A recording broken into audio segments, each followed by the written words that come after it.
Please keep the voice in mute. There's a lot of disturbance. Please mute your mic. Okay. So see, today we'll start our class. In the previous class, in chemical bonding, what did we discuss? Can anyone tell? Ionic bond, covalent bond. Yes, we Electric. discussed about ionic bond and also covalent bond. So And that Lewis dot yes, structure thing. very good, very good. So in covalent bond, we have discussed how the covalent bond representation should be shown, right? So what is a covalent bond? Metal, non-metal. Covalent bond, which is formed by mutual, Two non-metal, sorry. Two yes, non-metal. is formed by mutual sharing of electrons, right? So we have discussed it's generally seen in two non-metals, the elements which are having electrons less than octet in their valence shell. In order to complete their octet, they share the electrons mutually. Okay, and we have also discussed the rules. The shared electrons will be equal, right? So if one atom share one electron of the adjacent atom, the other also will share one electron only. So equal number of valence electrons are being shared, and you have to remember always only the valence electrons are involved in sharing. So you can easily say that, suppose an atom, if we take oxygen, the atomic number is 8 and electronic configuration is 2 and 6, right? So how many electrons does it require to complete octet? It requires 2 more electrons. Are you able to understand? Yes. Right? So the electronic configuration is 2 and 6. So it requires 2 more electrons. So you have to understand that oxygen, either it can form a double bond, that is 2 bonds with other atom, or it can form 2 single bonds with any other 2 atoms. For example, see, if you can see here, oxygen with one other oxygen, it is forming a double bond because it required 2 electrons, right? So it formed 2 bonds. And also, if you see one more example of water molecule, instead of forming double bond with a single atom, it is forming 2 single bonds. Are you able to understand? Okay. And if we see the same example of nitrogen, nitrogen atomic number is 7 and electronic configuration is 2 and 5, right? So if 2 and 5 is electronic configuration, how many electrons does it require to complete its octet? It requires 3 more electrons, right? So nitrogen has to form 3 bonds. Are you able to understand?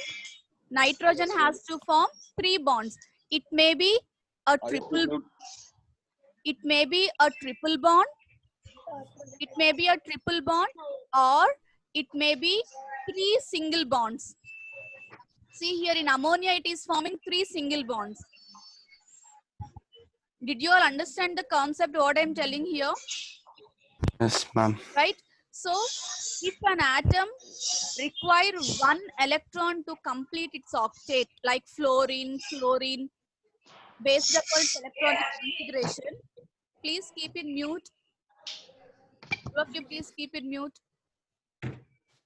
Srishti, please keep it in mute.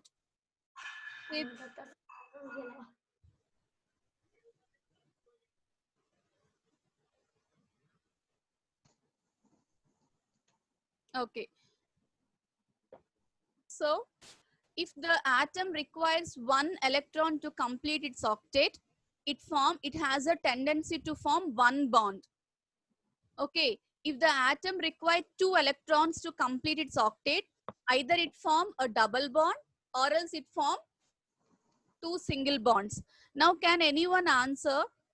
Carbon valency is 4. Okay, that means the electronic configuration is 2 and 4. It requires 4 more electrons to complete its octet. So what type of bonds a carbon atom can form? How many types of covalent bonds carbon atom can form? Four. For single covalent bond. Very good. It can form 4 single covalent bonds, or it can form a triple bond and a single bond. Are you able to understand the concept? Yes.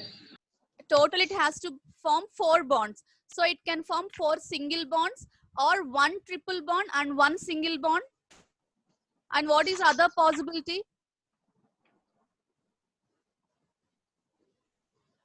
What is other possibility? Ma'am, 2 double covalent bonds. Very good. It can form 2 double covalent bonds, right? Or else there is one more possibility. What is that? 4 single covalent bonds. 4 single covalent Someone already bonds. said that. Na? Yeah. There is one more possibility. Ma'am, What is one more possibility? It can form 1 What double next? bond. It can form 1 double bond and 2 single 2 bonds. single ones. Yes. Did you understand? So that Yes, is ma'am. how you have to form the bonds. Now, in the last class, we have also discussed that ammonia, water, and hydrogen fluoride or hydrogen chloride, they are having lone pair of electrons. So what are lone pair of electrons?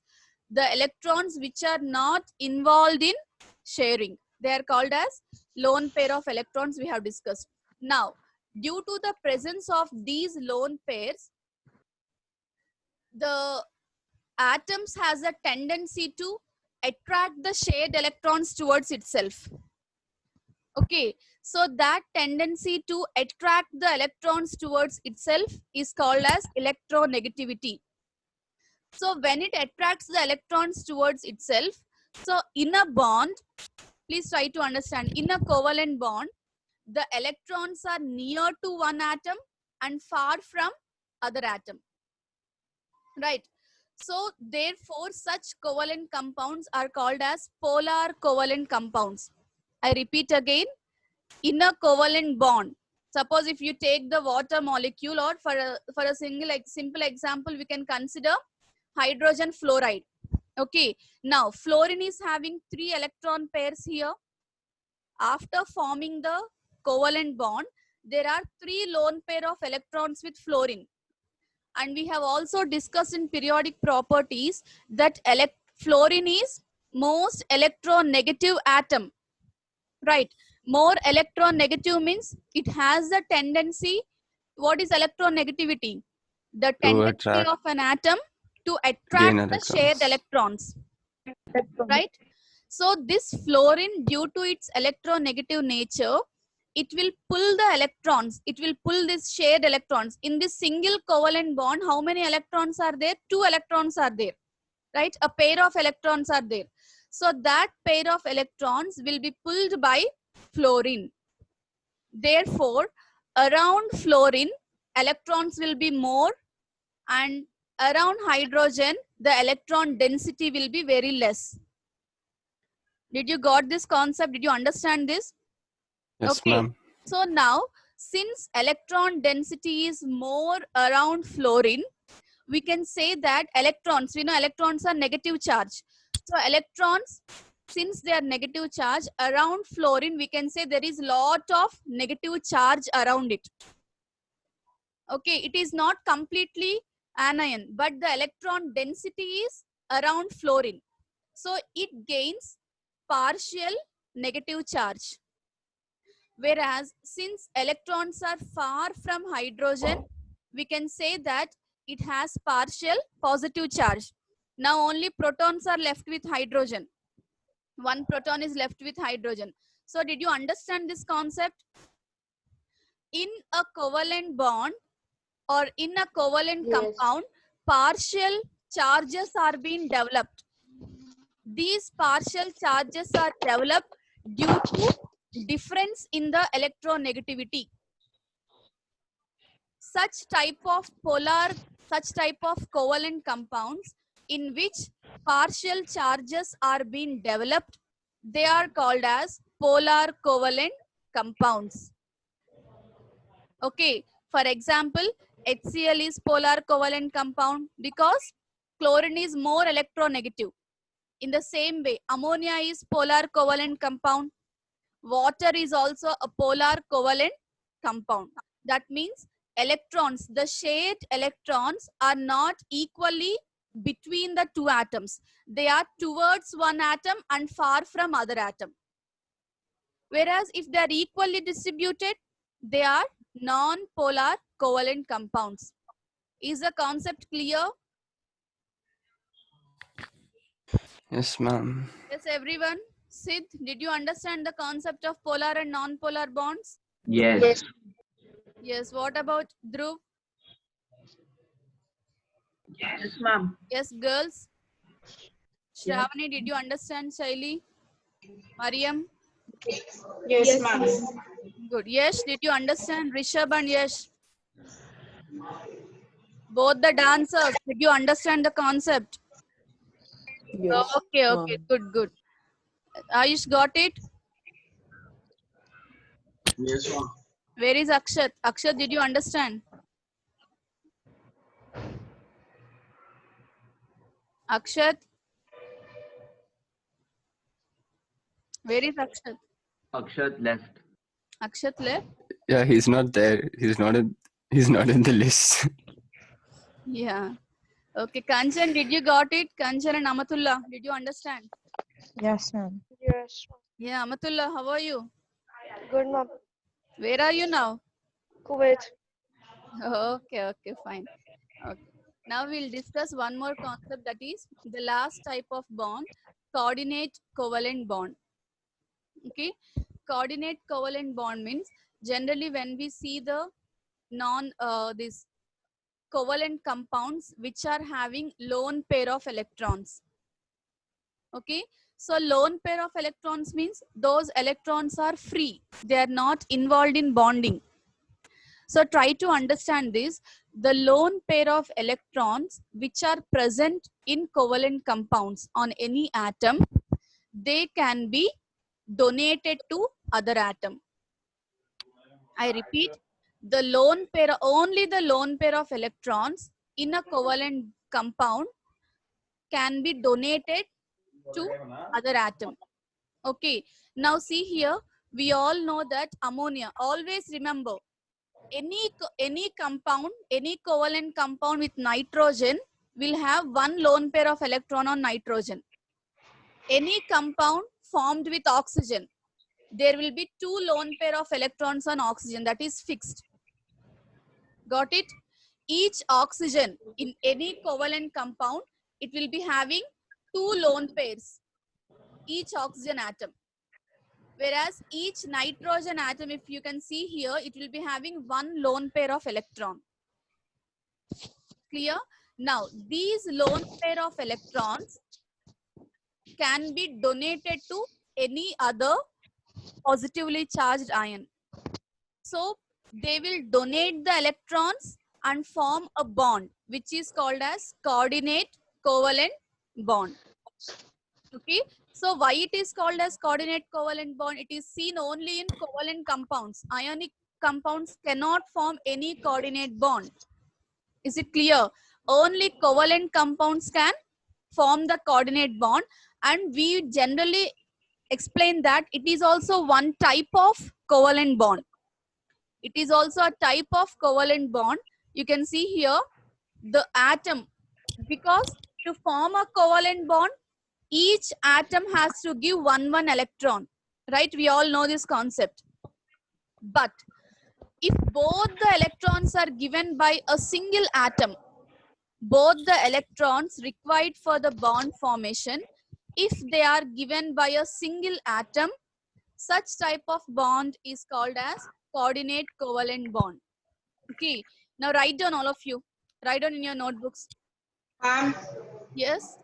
I didn't got coordinate covalent bond. Yes. See, generally, in order to form a covalent bond, we require two electrons, right? Yes, ma'am. Each atom will give one electron. For example, hydrogen is giving one electron, nitrogen is giving one electron, and they are sharing those electrons, right? But instead of each atom giving one electron, one atom only will give both the electrons, and it will form a bond with adjacent atom. Okay, I repeat, one atom only contributes both the electrons required for the covalent bond formation. Okay, so when it is giving both the electrons, that means it is giving its lone pair of electrons. If there is single electron present on the atom, can it form a bond? Can it donate that electron to form a covalent bond? No, because to form a covalent bond, a pair of electrons are required. Okay, so these pair of electrons will be donated or will be contributed by the same atom, and it will form a bond. So please write down, all of you, a covalent bond. A covalent bond. A covalent bond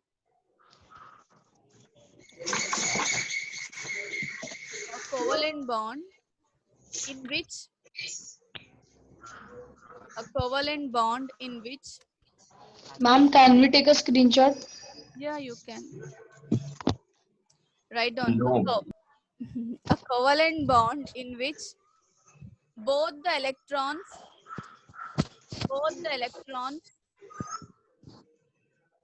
required for bond formation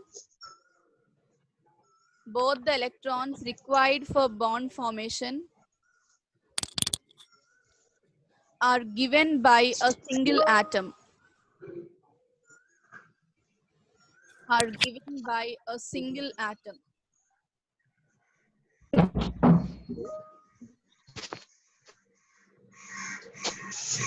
Ma'am, can you repeat?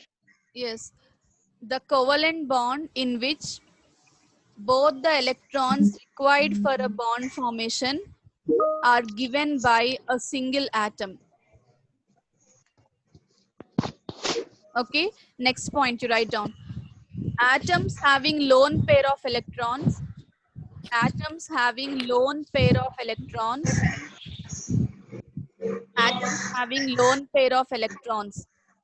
What are the example? Nitrogen, oxygen, sulfur, chlorine, or any halogens. Atoms having lone pair of electrons. Example, nitrogen, oxygen, sulfur, all the halogens can form coordinate covalent bond. Can form coordinate covalent bond.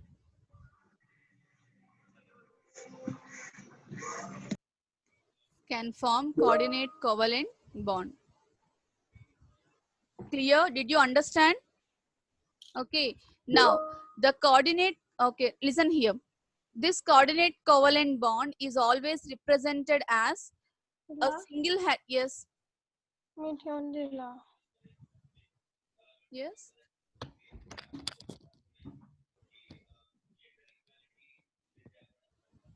Okay. So this coordinate covalent bond is represented as a single headed arrow.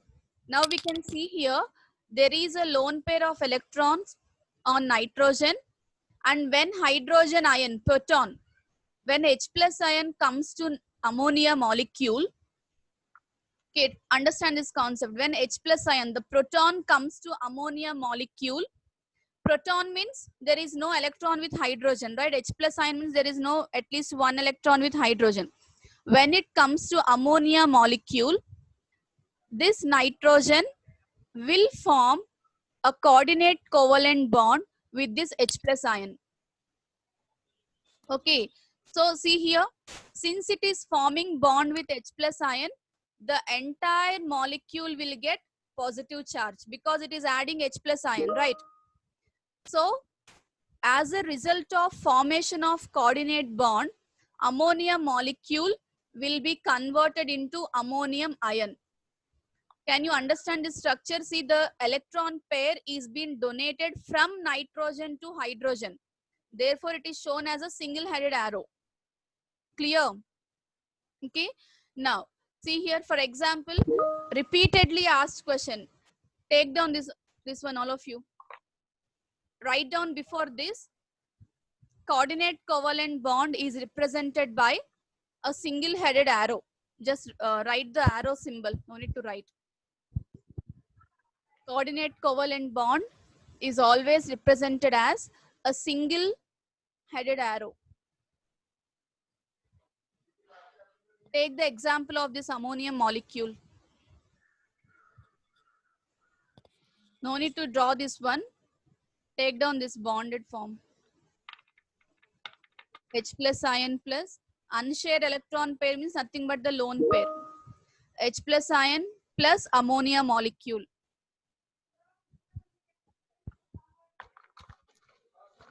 H plus ion plus ammonia molecule.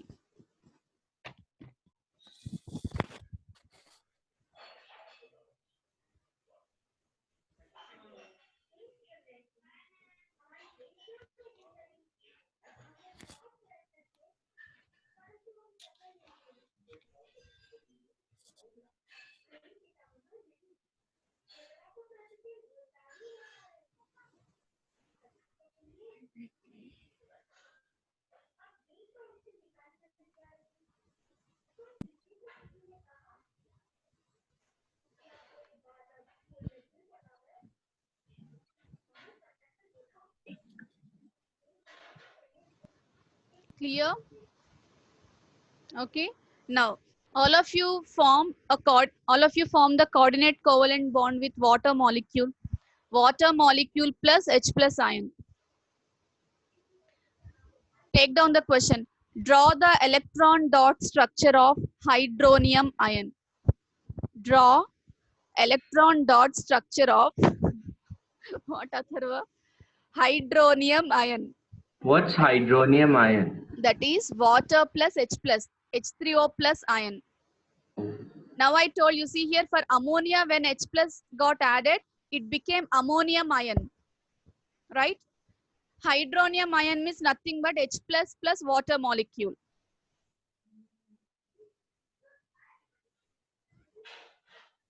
How in the world do you convert the names into like normal, what do you call it? They don't. That's why You it's just called have to hydronium memorize ion. all this. Yeah, that's why it's called hydronium ion. See, So what's an easy way?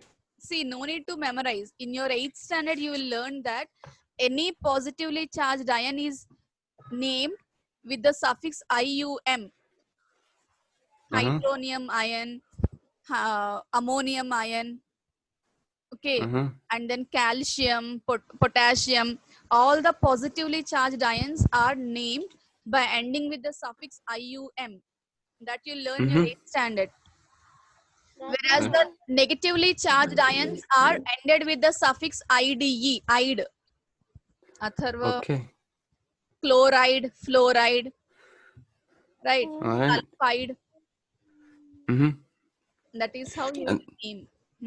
Then hydroxide will just be like Ma'am, H2O, and that's a negative ion. also there is one pair Alright, of makes sense. Thanks. electrons in lone pair of electron in oxygen. No. Ma'am, can you show us what hydronium ion looks like? Okay. See, first we'll draw the water molecule. In water molecule, I told you oxygen has 2 lone pair of electrons. I nailed it. In I that, got it. only 1 lone pair electron will be shared. As Sid, yes, Sid, your point is right. Even after forming 1 coordinate covalent bond, oxygen will be still having 1 lone pair of electron on it.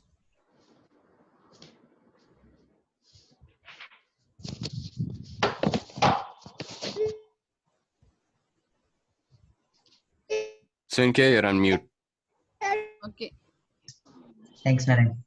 Ma'am, I first wrote the hydrogen, then drew the water, then like did this one, and then after that I made the arrow thing. Is that correct? Yes, that is only correct. Like that only had I wrote only half here. You have to form it like this. You have to form like this. I made the circles around, Your voice is breaking. like, you know how we make the Yes. First, you have to draw the Lewis dot structures. Then you have to draw the water molecule as it is. Like this, you have to draw water molecule. Do we draw the bonds as well? Like, do we make the circles around Yes. them? First, Lewis dot structures. You're looking nice, Narayan. Ma'am, I got everything correct except that I confused iron with ion. Okay. So now I have iron and the So this hydronium. is the water molecule. For this, you add plus H plus ion. After forming this, you have to write plus H plus ion. And then you have to show that one lone pair electron is being donated to that. Ma'am, Yes, yes, Mariam. ma'am, when we add one hydrogen ion to what H2O, then it makes this hydronium.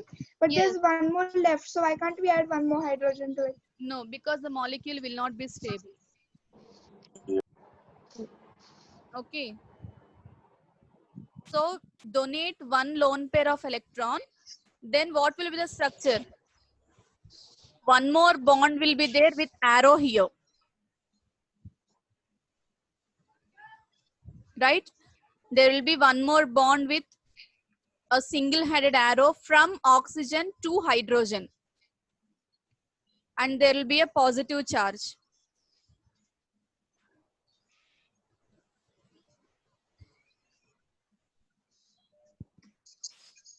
Is the bracket necessary?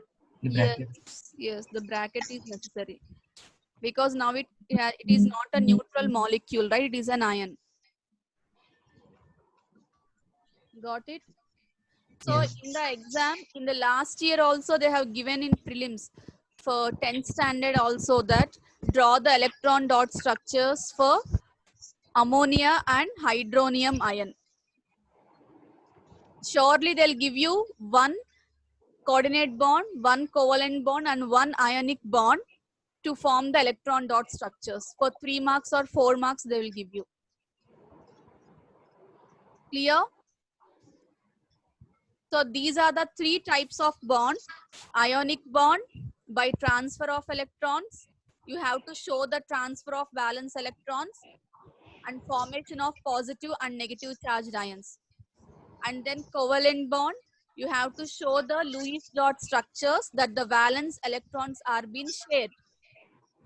And third is coordinate covalent bond. You have to show with a single headed arrow. When you'll have your board exams, Ali, next year you'll be having. Ma'am, is there a chance that our exams will get postponed because we're missing a lot of days due to the lockdown? That we don't know. Government, the board, ICSE board will decide. I think they will. I hope Ma'am, they will. What? So it should be in June next year. No, it's already the situation's already so bad. I don't think it's We'll be gonna a get year better. older. Situation's too bad. We'll be a year older than everyone. No. Okay, so the third type of bond Not is have board exams. coordinate covalent bond, which is formed by donation of electrons. Right? Now the last topic is the differences between ionic and covalent bond. Okay, so we know that ionic bond is formed between metal and a non-metal by transfer of electrons from metal to non-metal, whereas covalent compounds are formed between two non-metals. Okay, and as the definition says, ionic bond is formed by transfer of electrons, whereas covalent bond is formed by sharing of electrons. Okay, now as I told you, in ionic bond, there is a strong electrostatic force of attraction. So we can say ionic compounds are stronger than the covalent compounds. Try to understand. If we want to break an ionic bond, it's not easy. Whereas covalent bond, comparatively, we can easily break the covalent bond than the ionic bond. Why? Because as I mentioned clearly that ionic bond is formed by strong electrostatic force of attraction. Okay, so that is the reason if we want to break the bond, we have to provide more energy. That is, more heat has to be supplied. Therefore, ionic compounds will be having high melting and boiling points, whereas covalent compounds will be having comparatively low melting and boiling points. Did you understand this difference? Okay, why I'm telling, because in one of the question they gave the reason why NaCl is having more melting point than water. The table salt. Can we evaporate table salt easily, which we use in our day-to-day life? No. No, But Its we can boiling ma'am. point is like, yes, melting point is like 2000 degrees yes, or but something. we can easily melt ice, yes, ma'am. right? Because Don't even have to. yes, what you Just have to happen. write this difference. They will ask why. Then Current. you have to write the reason. There is a strong electrostatic force of attraction in the ionic compound NaCl. Therefore, melting point is high. Got it? Then, since the bond is strong, they are in general, all the ionic compounds are solids at room temperature, whereas non-metals are liquids and gases at room temperature. What is the non-metal which is gas at which is liquid at room temperature? Oxygen, I don't know. What is Bromide, the bromine, bromine? Bromine is the Liquid. What? non-metal which is liquid at room temperature. Okay, and these are generally hard since they are solid. Ma'am, Yes, aren't all gases and liquids, all fluids are non-metals? it's not like Except that. for mercury and bromine, was it? Bromine is a non-metal. Others are metals, right? All metals are solids. But yes, I'm talking about fluids except for gallium, whatever that is, and It was uh, gallium and mercury. mercury. Yeah. See here, we are not comparing individual elements. We are comparing the compounds, ionic compounds and covalent compounds. Okay. Now, since they are solids, they are very hard and brittle, whereas these are relatively soft.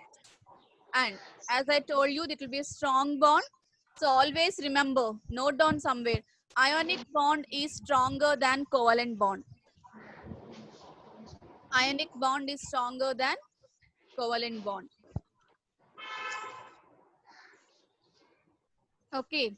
Now, when we dissociate, okay, listen here. When we dissociate, that means when we break an ionic compound, what we will get? Element. metal and a non-metal. We will get a cation and an anion. When we break NaCl, we'll get Na plus and Cl minus. But when we break a covalent compound, we'll get neutral atoms. Right? So, since they are ionic in nature, they can conduct heat and electricity. That is why it is given that ionic compounds are electrically reactive. Got it? In your textbook, it is given that electrolysis conduct electricity. One of the difference is given. Since these are ionic in nature, when we dissociate them, we will get two oppositely charged ions. Therefore, these ions can conduct electricity, whereas covalent compounds normally do not conduct electricity. And these are soluble in water. This is very important point. Ionic compounds are soluble in water, whereas covalent compounds are insoluble in water. Okay, and the one more difference when we see the structure, I told you ionic bond is not the actual bond. There is no overlapping of orbitals. Okay, whereas in covalent compounds, the orbital overlap can be seen. When the electrons are sharing, when the valence electrons are sharing, where are the valence electrons present? In the orbits, right? So those orbit overlapping is there in covalent compounds. Is it clear? So these are the major differences between ionic and covalent compounds. They may directly give you the differences or they'll ask you as a reasoning questions. Did you understand the reasons behind the differences? Hmm. Got it? Yes. Hmm. Any doubt? Mm-mm. Mm-mm.